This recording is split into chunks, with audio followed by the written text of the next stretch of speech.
Come, have a seat in the Skald circle and hear the tale of The Fox That Flew, as told by Mynogan. Before we begin our tale, did you know that we release new stories for free every week on Wednesdays? Be certain to subscribe to us on Apple Podcasts, Google Play Music, Spotify, Podbean, or whatever your favourite podcast app is.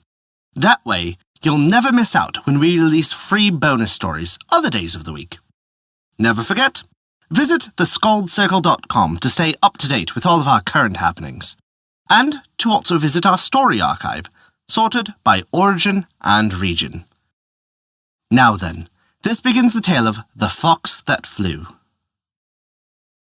One bright sunny morning, some quails were busily grinding corn and singing when Mr. Fox came along.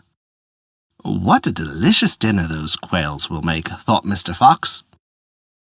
Good morning, Mrs. Quail, said he.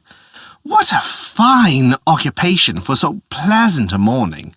May I grind with you? Certainly, Mr. Fox, replied the quails. If you have any corn to grind, I shall find some. And Mr. Fox trotted away in search of corn, but he could not find any anywhere. He had to gather a basket of cedar berries instead. When he has gone, the quails decided to play a prank on him, so they put some branches across his path.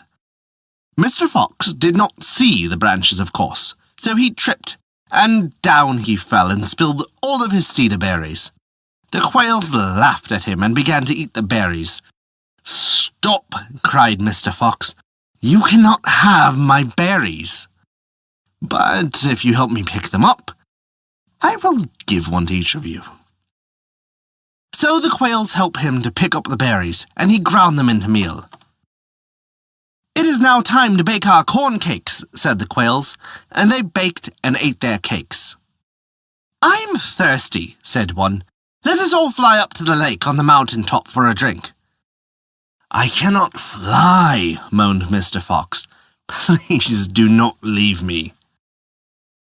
I'll tell you what we'll do, suggested one of the quails. We will each lend a feather to make wings for Mr. Fox so that he may fly with us. Thereupon each quail lent a feather, and soon Mr. Fox was fitted with wings. He just did not know how to manage them.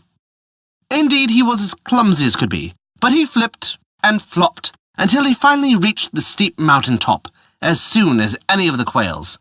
For the quails were laughing so hard over Mr. Fox's ridiculous efforts that they could barely fly themselves. After they all had a drink from the lake, the quails took their feathers away from Mr. Fox and pushed him down the mountainside. He fell on the rocks far below and broke his leg. He went about limping for the rest of his life and never tried to catch another quail. And that is the tale of The Fox That Flew. Thank you for listening to our story. If you enjoyed it, please take a look at our Patreon page to learn how you can earn great rewards while also supporting us. We appreciate even the smallest of contributions, as they allow us to continue to release new stories every week for free on Wednesdays, and also provide bonus stories for your listening pleasure. Visit us at thescaldcircle.com to view our story archive, sorted by origin and region, and to stay up to date with all of our developments. Once again, thank you for listening to our story.